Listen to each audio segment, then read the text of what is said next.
પણ છે ને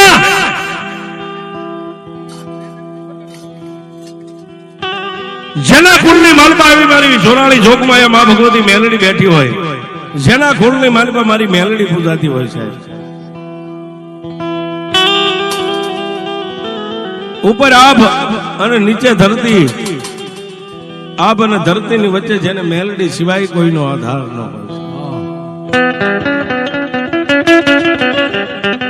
પણ જેના ઘરની માલપા ખાવા ખોરી જારી ન હોય, પણ જેને મેલડી જેવો ધણી હોય ને એનો કોઈથી મોળો હાકલો ન હોય. મેલડી શું કરે અને મેલડી કેવા સમયે મળે સાહેબ? એક 5-10 મિનિટનો પ્રસંગ મને યાદ આવ્યો છે સાહેબ. હાવ નવી વાત છે સાહેબ. યુટ્યુબ ઉપર કોઈથી મારી વાત રિલે નથી થઈ, આજ આનંદથી માંડવી છે. સુરેન્દ્રનગર જિલ્લાનું ને લીંબડી તાલુકાનું આજનું ખાંડિયા ગામ છે સાહેબ. ધંધુકાથી લીંબડી જાવ ને એટલે રોડ ઉપરનું ખાંડિયા ગામ આવે. ખાંડિયાના ખારાની માલપા કોઈ નથી, પણ જેને એક મારી મેલડી સિવાય કોઈનો આધાર નથી. નામ જેનું રામજી જબરો છે, જાયતનો કોળી પટેલ છે સાહેબ. ખાંડિયાના ખારાની માલપા મારી મેલડી દેવને લઈને બેઠો છે. શું મેલડી બોલે અને શું રામજી જબરો સાંભળે, શું રામજી જબરો બોલે શું એની મેલડી સાંભળે છે. પણ જેને ગરીબાઈ આંટો લઈ ગઈ છે કોઈ નથી સાહેબ, મારી મેલડી સિવાય કોઈ નથી. અને સાહેબ જયારે આપણો માઠો સમય હોય ને ત્યારે જ મહેમાન આવે આપણા ઘરે, આ અમથા નો આવે. પણ એક બાજુ સાહેબ અમારા રાણપુર તાલુકાનું અલમપુર ગામ ને અલમપુર ગામની માલિપા પોતાનો રાવળદેવ ભગવો ભેખ સાહેબ. અમારી પાસે ગમે એટલી સાહેબી હોય ને તો અમારા દીકરી દીકરાના લગ્ન થાય એટલે અમે યજમાનો પાસે કાંઈક શીખ લેવા માટે જાય. એટલે યજમાન કાંઈક ને કાંઈક અમને આપે સાહેબ, નિરાશ કોઈથી પાછા ન વાળે. અલમપુર ગામના ટીમે રાવળદેવના આંગણે દીકરીઓના લગ્ન, જેને 3 દીકરી છે, ઘરે જવતલીઓ નથી, મામેરીઓ નથી, માનો જણ્યો ભાઈ નથી, ખાલી 3 દીકરીઓ છે. એમાં 2 દીકરીઓના લગ્ન લીધા એટલે રાવળદેવને એમ થયું લાવ મારા યજમાન પાસે જાવ, મને કાંઈક થોડુંક આપશે. આશા છે ને સાહેબ, આશા છે એ મોટી છે. ખંભે ડાકનો કોથળો રહી ગયો છે, પગની માલિકા પગરખા પહેર્યા, ફાટલ ટૂટલ લુગડા, આવો ભગવા ભેખનો જેનો દેહ છે, ગરીબાઈ જેને આટો લઈ ગઈ છે. પણ છતાંય જેના આંગણે દીકરીઓના લગ્ન લીધા છે એટલે એને એમ થયું પહેલા હું ખાંડિયા ગામ જઈ અને મારો યજમાન રામજી છે ને, રામજી જબરા પાસે જઈને ડાકની દાંડી પાડીને એની મેલડીને રીઝાવીશ ને તો મને કાંઈક મુઠ્ઠી કણુકો આપશે સાહેબ. પ્રભાતનો પોર થયો, ખંભે ડાકનો કોથળો, પગની માલિપા પગરખા પહેરી અને મારો ભગવો ભેખ રાવળદેવ હાલી નીકળ્યા. આવો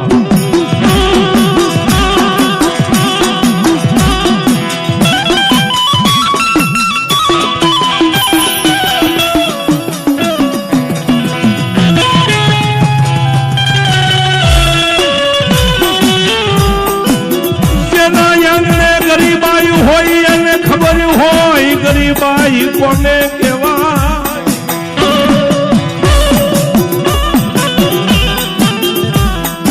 જેના આંગણે મિત્ર ગરીબાઈ હોય ને એને ખબર હોય ગરીબાઈ કોને કહેવાય. અને એક ગરીબાઈ કોને કહેવાય સાહેબ?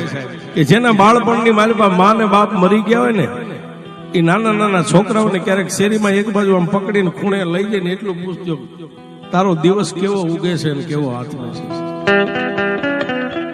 એક મા બાપ ન હોય એની માથે ગરીબાઈ હોય. અને સાહેબ એક ઘરની માલિપા 3-4 દીકરીઓ હોય, જેને જવતલીઓ ન હોય, જેના ઘરમાં ખાવા ખોરી ઝાડ ન હોય, એવી દીકરીઓના બાપને પૂછજો તારી ગરીબાઈ કેવડી છે. ખંભે ડાકનો કોથળો મેકી પ્રભાતના પોરની માલિપા હાલી નીકળ્યા સાહેબ.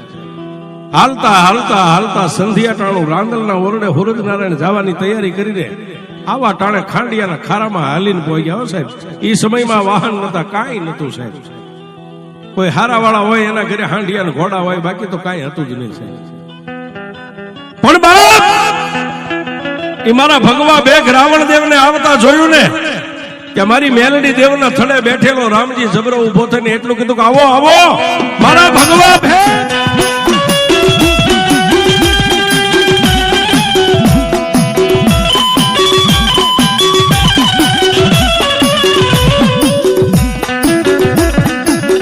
આવો એને ગરીબાઈ છે પણ હાકલો મોળો નથી. શું કામ? કે એની માથે મેલડી જેવો ધણી બેઠો છે. રાવણદેવને આસન નાખી દીધું, સંધ્યા ટાણે ધૂપ ને દીવા કર્યા, પણ બાપ એ ધૂપ દીવા કરી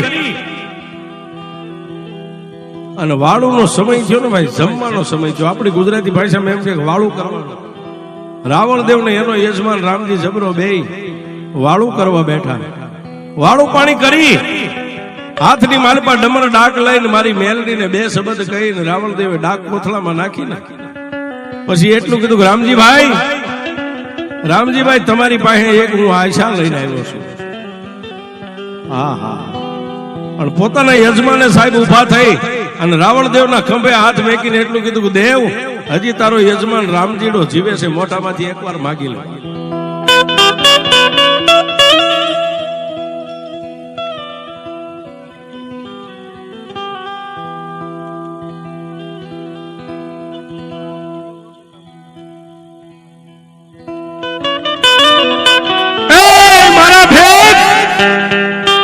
હજી હું રામજીડો જીવું છું, અણહલો ન બનીશ, તારી આંખની માલે પર આંખોડું ન આવવું પડે, માગી લે. હું લેવા આવ્યા છે સાહેબ?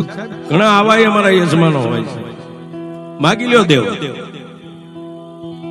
પણ સાહેબ માગી લ્યો એટલું કીધું ને, એના યજમાનના ખૂણાની માલે પર રાવણદેવે નજર કરી ને સાહેબ એક ગારાનું માટલું પાણીનું આ સિવાય કાંઈ નતું સાહેબ. આની પાસે શું માગું? અને ત્યારે ફરીવાર બીજા ખંભે હાથ મેકીને એટલું કીધું, રાવણદેવ માગી લ્યો, કાંઈ મૂંઝાતા નહીં, અચકાતા નહીં, કાંઈ વ્યાધિ ન કરતા માગી લ્યો. આજ હું આવડો મોટો બેઠો છું ને મારી માથે લોઢાના દાંત વાળી મેલડી બેઠી છે, માગ મારા ભેગ. રાવણદેવે સાહેબ ડાક એક બાજુ કોથળામાં મેકીને આવું ભગવું હતું ને, એના પાંથરીને એટલું કીધું, રામજીભાઈ મારા ઘરે બે દીકરીઓના લગ્ન લીધા છે, મારા ઘરમાં ખોરી જાય નથી, તારી પાસે આશા લઈને આવ્યો છું. હા હા.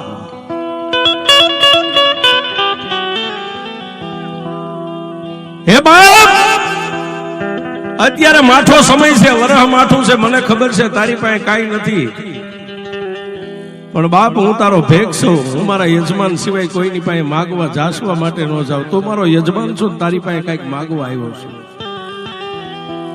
રામજીએ ખોખારો ખાઈને મૂછે તાર દઈને એટલું કીધું, બસ ભેગ, ખાલી દીકરીઓના લગ્ન જ કરવા છે ને?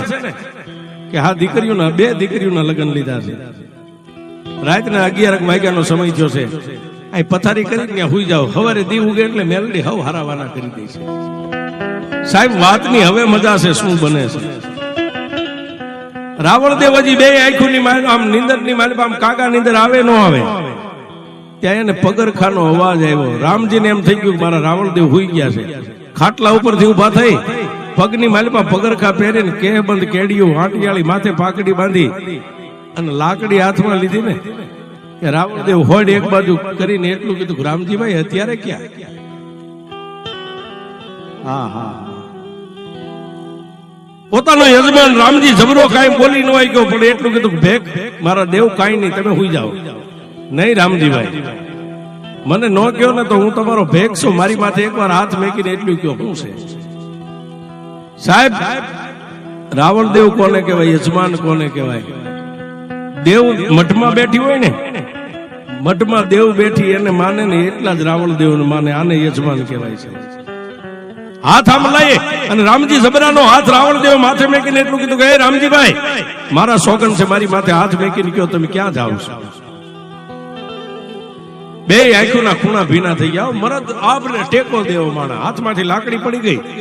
ભગવા ભેખ ને રાવણદેવ ને બે હાથ જોડીને એટલું કીધું કે દેવ ભારે કરી, તમારી માથે મારો હાથ મેકાવીને મને ભાંગીને ભૂકો કરી નાખ્યો. દેવ હવે મારે તમને કહેવું પડશે કે હું ક્યાં જાઉં છું. દેવ તમે તમારું ભગવું પાથરીને એટલું કીધું હતું કે બે દીકરીઓના લગ્ન છે, હું કઈક આશા લઈને આવ્યો છું. ભેખ મારા ઘરની માલમાં હવાર રૂપિયો તમને દેવા કાંઈ નથી. અને સાહેબ એ વખતે રાણી સિક્કાના રૂપિયા. હે બાપ, તમને દેવા માટે મારી પાસે એક હવાર રૂપિયો નથી, પણ આજ તમારી દીકરીઓના પીળા હાથ કરવા છે ને, હું રામજીડો સોરી કરવા જાઉં છું. બાપ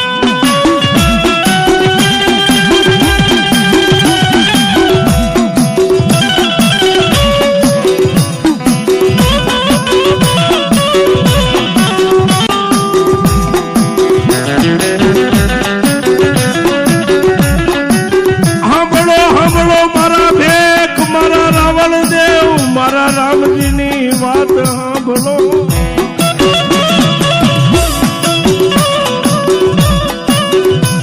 એ બાપ, તમારી દીકરીઓનો લગ્ન કરવા છે ને મારી પાસે કાંઈ નથી, મારા ખિસ્સા હોહરવા હાથ જાય છે.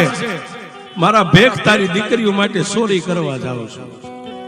હા હા, ત્યાં તો ખાટલામાં બેઠેલા રાવણદેવ ઉભા થઈ ગયા. રામજીભાઈ, મારી દીકરીઓ માટે, મારી દીકરીઓનો દાયદો માટે, મારી દીકરીઓના આણા માટે તમે ચોરી કરવા જાવ છો? હા ભેખ, આજ મારા ભેખની દીકરીઓ પરણીતી હોય ને મારી પાસે કાંઈ ન હોય ને, હું રામજીડો ચોરી કરીને તને લાવી દઈશ. કોઈ જા રામજીભાઈ, મારી દીકરીઓના આણા માટે, મારી દીકરીઓનો દાયદો કરવા માટે, મારી દીકરીઓનો કરિયાવર માટે તમે ચોરી કરવા જાઓ ને તો તમને એકને નહીં જવા દઉં. હું તમારો ભગવો ભેખ છું, તમારું અનાજ હજી મારા દાંતમાં પડ્યું છે. હાલો, હું તમારી હારે ચોરી કરવા.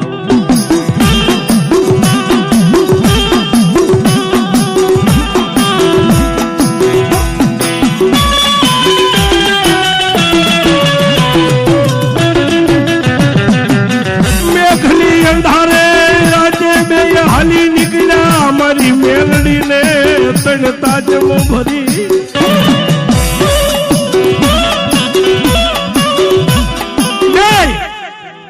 રાવણદેવ અને પોતાનો યજમાન માતાજી મેલડીનો નાનો એવો ગોખલો હતો, એને ત્રણ તાજમ ભરીને એટલું કીધું કે મારી મેલડી 5 ડગલા આગળ રહી જાય બાપ.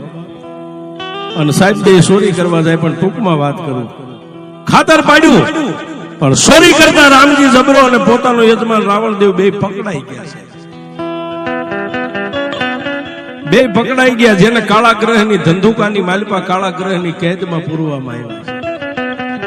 એક દિવસ એક રાત, બીજો દિવસ ને બીજી રાત. રાવણદેવે એટલું કીધું કે રામજીભાઈ મારી તો કાંઈ નહીં, પણ રાત ને દી ખાંડિયાના ખારાની માલપા તું મેલડી તું મેલડી તું મેલડી કરેશ ને, તારી કમાણી એ મેલડી પાસે ખૂટી ગઈ બાપ. હા હા, પણ રામજી જબરાની આંખની માલપા બોર બોર જેવડા આહુડા પડવા માંડ્યા ને, ત્યારે રાવણદેવે ભગવું લુગડું માથે પાઘડી બાંધેલી હતી, 3 આટા ડોકમાં નાખીને એટલું કીધું કે હે મારા રામજી જબરાની મેલડી, મારી આજ ખાંડિયાના ખારાની માલમાં જો મારો યજમાન રામજીડો તને રાત ને દી ભજન કરતો ને તારા અમર પિયાલા એના મોઢે પીધા હોય ને, તો મારી મારો રામજીડો તો પૂજે છે. પણ જો મારી કાલનો દી ઉગે અને જેલમાંથી મને ને મારા રામજી જબરાને બેને નિર્દોષ છોડાવીને, તો મારો રામજીડો તને પૂજે છે ને, પણ હું તારો ભગવો ભેખ તને પૂજીશ.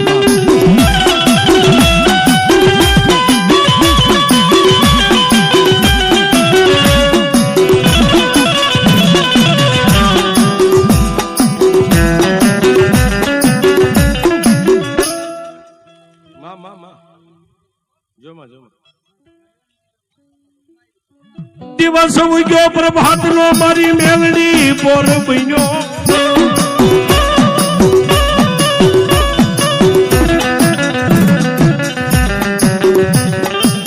અરે બાપ, એ દિવસ ઉગ્યો પ્રભાત નો બોર બન્યો. રાજા કરણની વેળા થઈ, જેલર સાહેબો બીજા આટા ફેરા મારવા. રામજી જબરો તો એક વાર ખૂણામાં બેઠો છે, પણ જેને માથે ભગવું લુગડું છે ને, એ મારા ભગવા ભેખ જોગીને વિશ્વાસ છે કે મારા રામજીની મેલડી આવશે.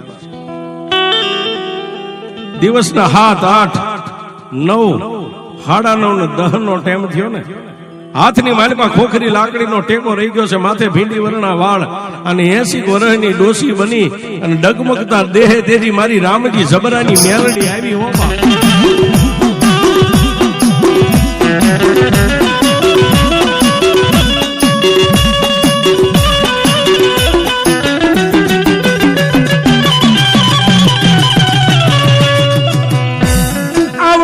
મારી મેલડી આવી, જામીન આપી બેને છોડાવે.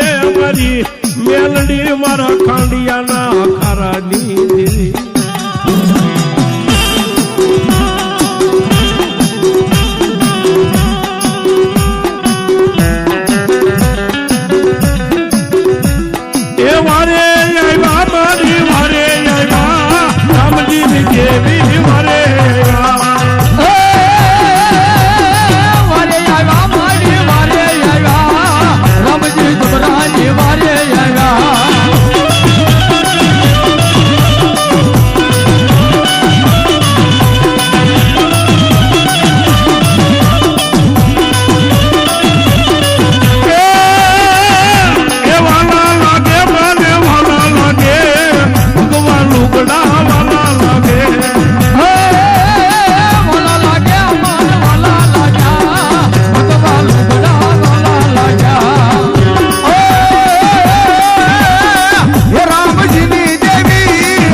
બોલો મેલડી માત કી જય.